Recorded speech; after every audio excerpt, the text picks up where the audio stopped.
Tu es reconnaissant. Colossiens 3, verset 17. Et quoi que vous fassiez, en parole ou en acte, faites tout au nom du Seigneur Jésus, en exprimant par lui votre reconnaissance à Dieu le Père. Salut à toi, je suis Cynthia et je te souhaite la bienvenue sur MIC, Mon Identité en Christ, le podcast qui te rappelle ton identité en Christ. Bonne écoute et sois béni.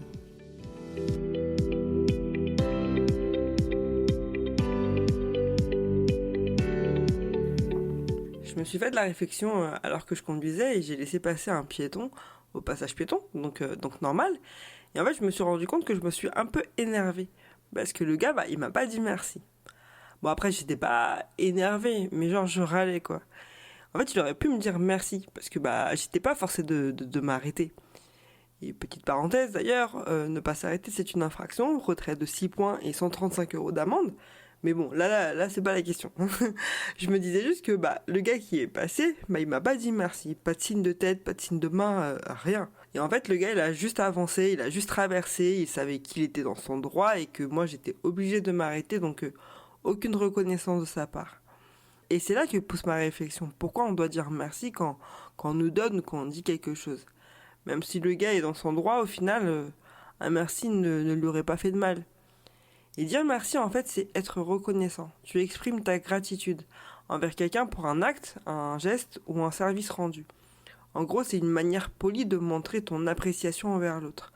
Quand tu dis merci, tu te rends compte de ce qui a été fait pour toi, tu réalises qu'il t'a, entre guillemets, tendu la main ou qu'il t'a dit ou qu'il t'a fait un truc gentil. Et en fait, toi, en tant que chrétien, tu dois en permanence être reconnaissant. Tu dois te rendre compte tous les jours que tu es béni. C'est-à-dire dire merci en tout temps et tout le temps à Dieu. Parce qu'en vrai, il y a tellement de sujets de remerciement. Par exemple, tu reconnais que c'est lui qui te donne le souffle de vie, que tu as la liberté d'écouter ce podcast, parce que dans des pays, beaucoup n'ont pas cette liberté. Tu peux reconnaître que tu peux te nourrir à ta faim, que tu as une famille qui t'aime, que tu as un toit, bref, tout plein de sujets qui te permettent de prendre un moment et remercier Dieu pour les bienfaits dans ta vie. Et je veux t'inviter à lire le psaume 103, qui est un témoignage de gratitude envers Dieu pour ses bénédictions qui sont sans fin, qu'elles soient aussi physiques, spirituelles et même émotionnelles. Donc vraiment, je t'invite à le lire et à t'approprier les versets, et tu te rendras compte que même les choses que tu ne vois pas peuvent être un sujet de remerciement à Dieu.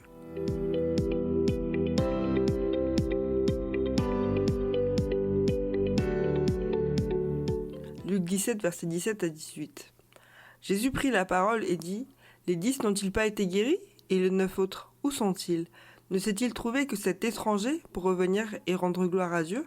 Tu connais ce passage, c'est Jésus qui est allé vers Jérusalem et sur le chemin, il y a 10 lépreux qui s'écrient à lui pour que Jésus puisse les guérir. Et ces lépreux étaient tenus à l'écart parce que du coup, à l'époque de Jésus, quand tu étais malade, genre lépreux, ils étaient considérés comme impurs. Donc imagine déjà ce que c'est d'être à leur place. Ils sont malades et en plus de ça, ils doivent se mettre à l'écart. Donc ils sont exclus de la société, de leur famille. Et en plus de tout ça, à chaque fois qu'ils croisent quelqu'un, ils doivent crier impur pour informer les autres de leurs conditions. Donc vraiment, ils étaient humiliés. Et donc ces lépreux avaient certainement entendu parler de Jésus et les miracles qu'il faisait.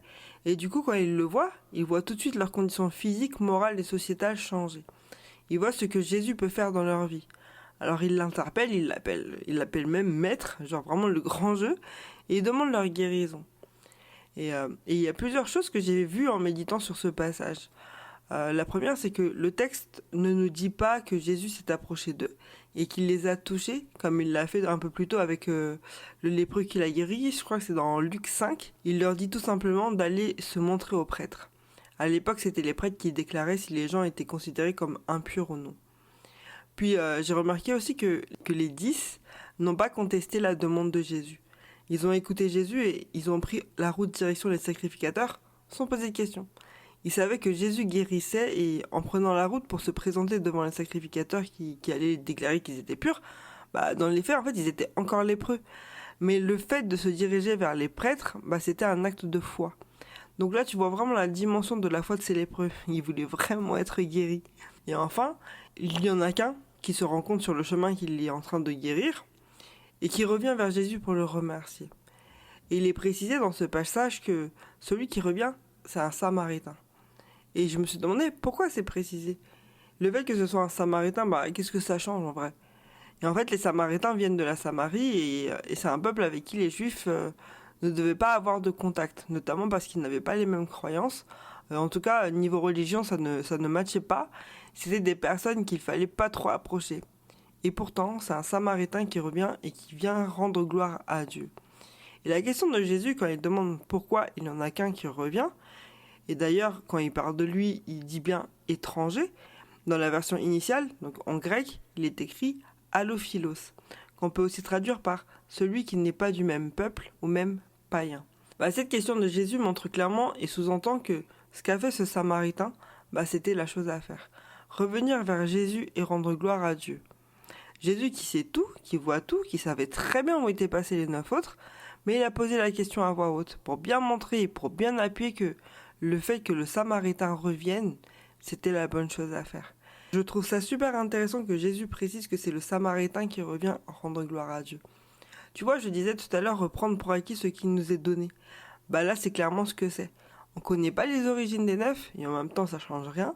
Mais en ne revenant pas voir Jésus pour lui dire merci, ils ont pris pour acquis cette guérison. Et sans se mentir, c'est un peu ce qu'on fait tous dans la vie de tous les jours. On prend pour acquis tout ce que nous avons, du moins les bonnes choses. À commencer par la santé, le travail, la famille, etc. Et tu sais quoi ? Des fois, je pense qu'on oublie aussi que Jésus est mort à la croix pour nous. Et on ne prend pas assez conscience de ce que ce sacrifice signifie. Alors on ne rend pas assez gloire à Dieu pour ça. Remercier Dieu, c'est pas juste une question de politesse ou de tradition. C'est vraiment un acte de foi et de reconnaissance. Je pense qu'il permet plusieurs choses. Déjà, il te permet de reconnaître la bonté de Dieu. Tu reconnais qu'il est la source de toutes les bonnes choses dans ta vie. Remercier Dieu te permet aussi, et disons les choses clairement, renforcer ta foi. Quand tu remercies Dieu en tout temps, donc dans des moments bénis ou dans les temps difficiles, tu affirmes ta foi dans sa puissance et dans son amour. Et enfin, quand tu dis merci, tu cultives une attitude positive. Être dans la gratitude, ça t'aide à avoir le bon côté des choses. Tu gardes une attitude vraiment positive, même face aux épreuves.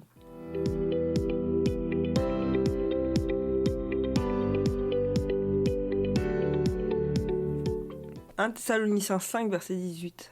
Soyez reconnaissants en toutes circonstances, car c'est la volonté de Dieu pour vous en Jésus-Christ. Ce verset t'invite à dire merci quoi qu'il se passe dans ta vie, à cultiver une attitude de gratitude. Et pas seulement dans les moments de joie et de réussite, mais vraiment en tout temps. Et maintenant, je sais que c'est pas un exercice facile tous les jours, surtout qu'en ce moment, peut-être, tu peux traverser des situations difficiles et forcément, tu te sens accaparé par plein de sentiments négatifs qui vont t'empêcher de remercier Dieu, de le glorifier. Et en vrai, pourquoi tu ne dis pas merci à Dieu ? J'ai listé plusieurs raisons et peut-être que tu peux te retrouver dans ces situations. Est-ce que tu es trop occupé par les bénédictions que tu as reçues ? Alors tu as oublié l'auteur de tes bénédictions ? Ou tu vois Jésus comme celui qui te guérit, qui te libère de tes galères, qui donne les solutions à tes problèmes les plus complexes, alors qu'en réalité, c'est lui ton sauveur, qui s'est sacrifié et qui est mort pour toi.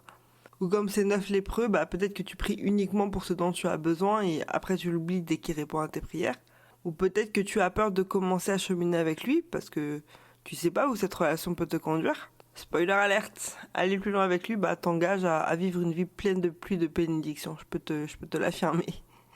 Et si tu penses que tu tiendras pas le coup, si tu penses que tu n'arriveras pas à suivre le rythme, Jésus est patient et il t'attendra, il te tiendra la main quand tu auras l'impression de reculer, de tomber.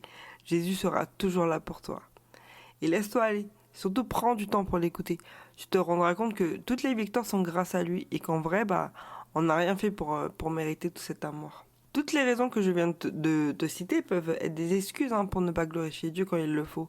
Mais tu dois apprendre à dire merci à Jésus. Dès qu'il se passe un truc dans ta vie, dis juste merci Jésus. Tu as cette opportunité de te réveiller le matin, remercie-le pour le souffle de vie. Tu te rends au travail, à l'école, remercie-le parce que il te permet par exemple d'assurer ton avenir financier. Et je t'invite à écrire noir sur blanc tout ce qu'il a fait pour toi. Prends un cahier, prends un journal de gratitude, peu importe, marque-le. Et tu te rendras compte à quel point le nombre de tes bénédictions est grand.